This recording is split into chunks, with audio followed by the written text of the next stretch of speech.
I'm available for all sort of myitlab courses, MS Excel, MS Word, MS PowerPoint, MS Access Mathematics, Accounting and Statistics, Problems Rock. Hello and welcome to my YouTube channel. In today's session, we are taking Exp25 Excel chapter HOE assessment. I will guide you through this video step by step, making it easy for you to follow. And you can done your assignment by watching this video. You can contact me for your assignments, exam, quizzes, and for complete course on my WhatsApp and email. My WhatsApp and email are given in the description and shown on my bottom of the screen. I can do all online courses, myitlab accounting, myitlab finance, myitlab Excel, myitlab Word, myitlab PowerPoint, writing, economics, Java, C++, Python, nursing, and many more online courses. My WhatsApp link is given in the description. You can click on my WhatsApp link and directly come on my WhatsApp chat. My WhatsApp scanner is given in the first slide of this video. You can scan my WhatsApp and directly come on my WhatsApp chat. Okay, let's start our assignment to solve it step by step. The title of assignment is Exp25 Excel chapter 8 HOE assessment. Increase the font size for a proper view in my video. Then I have highlighted this title. Under this project description, you can see your project description to get idea about your project. Now we will move on question number 1. First, I will select this complete instruction file. Then I will increase the font size of this instruction file for a proper view in my video. Question number 1 is that start Excel, download and open the file name Exp25 Excel chapter 8 HOE assessment. Excel as grader has automatically added your last name to the beginning of file name. Basically, in this question, we will have to download Excel workbook from Pearson myitlab dashboard portal. I have also downloaded this file from Pearson portal. You can download this file easily from your Pearson portal. You can see this my Excel workbook which I have downloaded from Pearson portal. Okay, question number 2 is that you will calculate the standard deviation and variation of the test score within the sample. Enter a function in cell H9 to calculate the standard deviation of the sample of test score in cell in the range C4 to C53.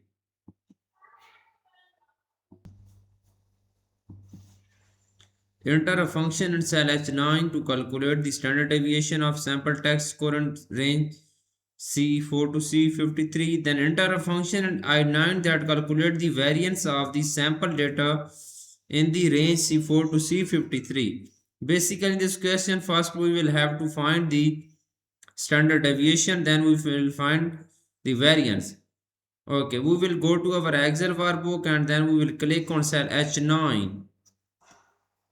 Okay, we will click on cell H9, press is equal to, enter stdev.s function standard deviation, stdev.s function standard deviation.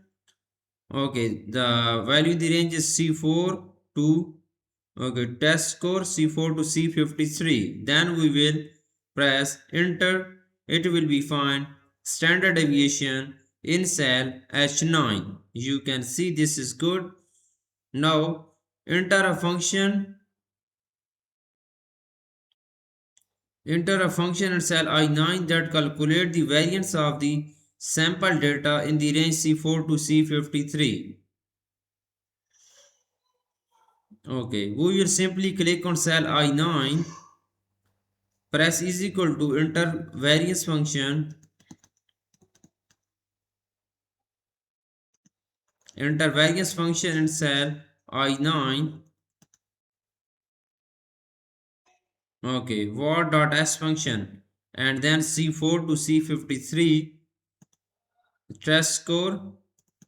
Then we will press enter. It will be find variance in cell I9. First I have find standard deviation, then I have find variance. Now we will move on next question. Okay, sorry, the last point of this question. Format the result as number to display no decimal points. We will select this both numbers result and we will go to the home tab in the number group, apply number, format with no decimal places, 0 decimal, no decimal. Okay, now we will move on next question of this assignment is question number 3. Question number 3 is that After calculating the standard deviation and variance to help determine the data point distant from the mean. Okay. You theorize that there is a direct relationship between attendance and test score. You will use the choral function to test the strength of the relationship. Enter a function in cell J9 to determine the correlation of the values in the range C4 to C53 and F4 to F53. Format the result as a number with two decimal points. Basically, in this question, we will enter a function in cell J9 to determine the correlation. We will click on cell J9, press is equal to in cell J9. We will have to enter a correlation function in cell J9. Okay, press is equal to enter correlation function, correl function in cell J9. Okay. The value of the range C4 to C53 array 1, and then we will have to second array F4 to F53 days absent. F4 to F53, then we will press enter. It will be find correlation in cell J9. Now we will move on next question. Next point. Format the result as number with two decimal places. We will go to the home tab in the number group. We will apply number format with two decimal places. Click on OK button. Now we will move on question number 4. I have done 3 questions so far. You want to determine the frequency of student absence based on the criteria of perfect attendance. Attendance is divided into the following bins: 0 days absent, 1 to 5 days absent, and 6 to 10 days absent. To do this, you will use frequency function. Use the frequency function in the range I12 to I14 to determine the frequency of absence located in the range F4 to F53 based on the bins located in the range I12 to H14. Divide the result by the sample size in I5 in order to return the result as a percentage. Then format the result in the range I12 to I14 as percentage number format with 0 decimal places. Use the frequency function in the range I12 to I14. Okay, press is equal to enter frequency function. Okay, in cell I12. Now F4 to F53 days absent, and then H12 bins I12 to H14 days absent.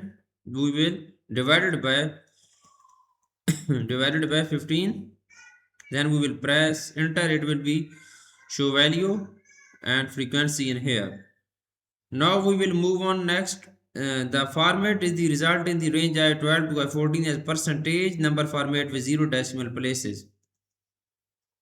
We will select this and then go to the home tab in the number group, apply percentage format with 0 decimal places. Okay, now we will move on. Next question of this assignment is question number 5. You will analyze sets data across multiple high schools in the district. As part of the analysis, you use the analysis toolbar. Okay. Make the high school sample worksheet active. Ensure the analysis toolbar is enabled.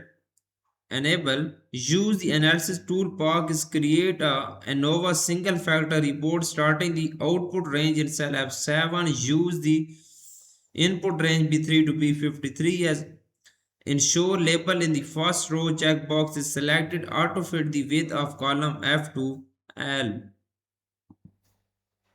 Okay, make sure high school sample worksheet is active. Now ensure the analysis toolbar is enabled. Use the analysis toolbar to create a ANOVA single factor report. We will go to the data tab. In the analysis group, click on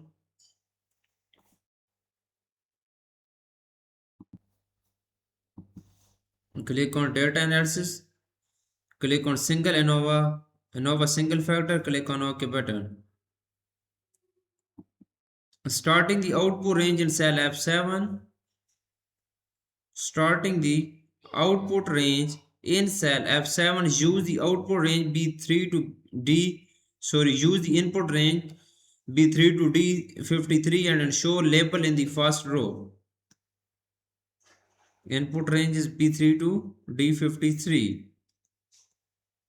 Okay, show label in first row.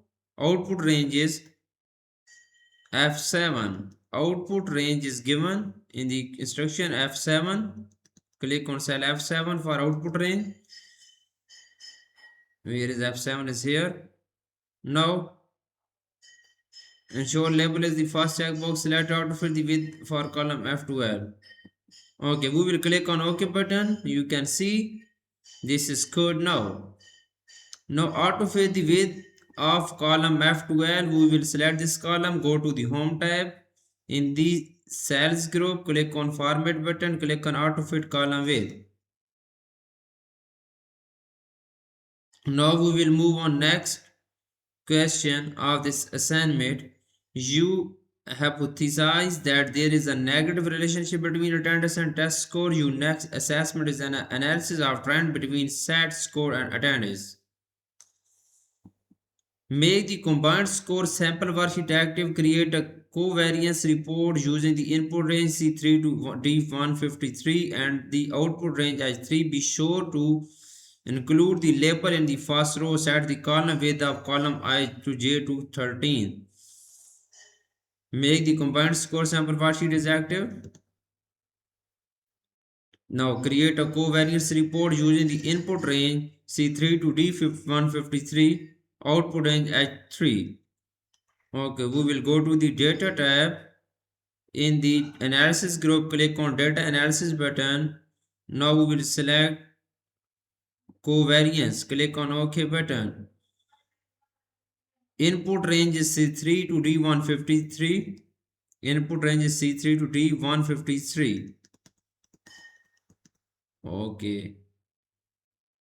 You can see label in the first column. Okay. Be sure to include the label in the first row. Set the column width of output range is H3. Output range is H3 and be sure to include the label in the first row.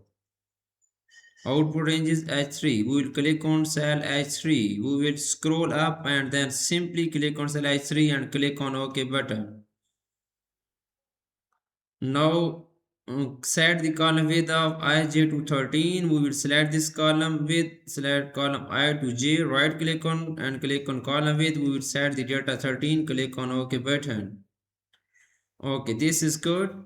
You can see I have done 6 questions of this assignment right now.